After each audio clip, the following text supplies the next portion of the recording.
Hello friends, welcome to Savitri's kitchen. এখন আজকে আমরা বানাবো লাল শাক। এটা বানানো একদমই ইজি। এটার জন্য শুধু কষ্ট করতে হবে, এইভাবে লাল শাকটা একটু বাইছা নিতে হবে, বাইছা ভালো করে ধুয়ে নিতে হবে। এটাতে যাবে রসুন কুচি, লঙ্কা কুচি। বাস, আমি কড়াই বসাই দিছি। এবার এতে অ্যাড করে দেবো খানিকটা তেল, সরষের তেল।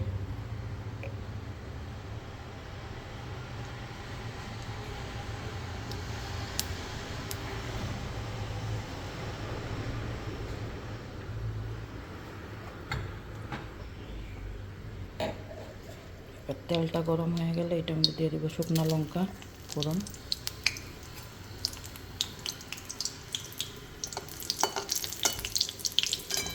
এটা অ্যাকচুয়ালি ঘরোয়া শাক, একদমই ইজি।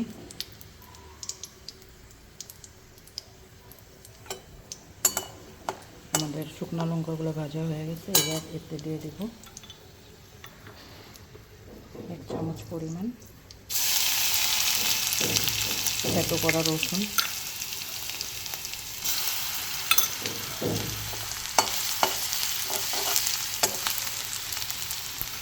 রসুনটা দেওয়ার সঙ্গে সঙ্গে ভাজা হয়ে যায়। এবার এতে অ্যাড করে দেব শাক।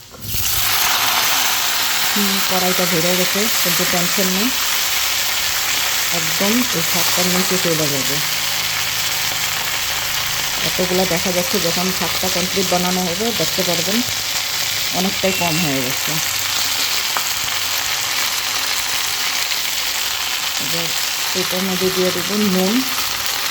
নুন বেশিটা দেওয়া যাবে না, অল্পই দেবো, কারণ এই শাকটা যখন সিদ্ধ হয়ে যাবে অনেকটাই কম হয়ে যাবে, তো ওই পরিমাণে আমি নুন দেবো। খানিকটা হলুদ।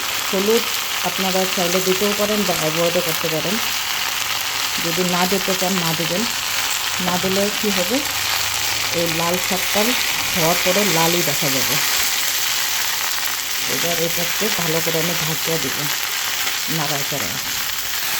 দেখুন, হালকা নাড়াচাড়া দেওয়াতে শাকটা পরিমাণটা কতটা কমে আসছে। এবার এতে অ্যাড করে দেবো একটু লঙ্কা কুচি। বেশিটা দিব না, একটুই দিব, সামান্য। লঙ্কা কুচিটা ভালো করে মাখায়। দেখুন, এটাতে জল ছাড়া শুরু হয়ে গেছে। এই জলটাতে এই শাকটা বয়েল হয়ে যাবে।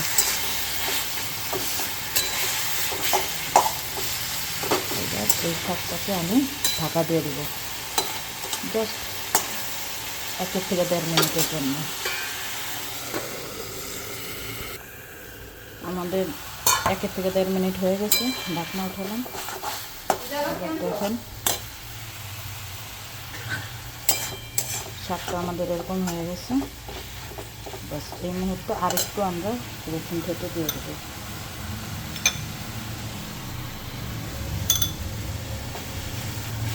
বাস, এটাকে এবার হালকা ভাজা ভাজা করবো।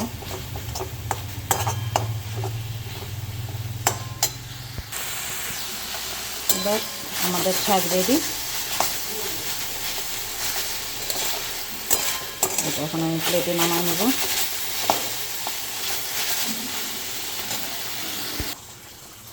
দেখুন, thank you for watching Savitri's kitchen. Next day আবার দেখা হবে।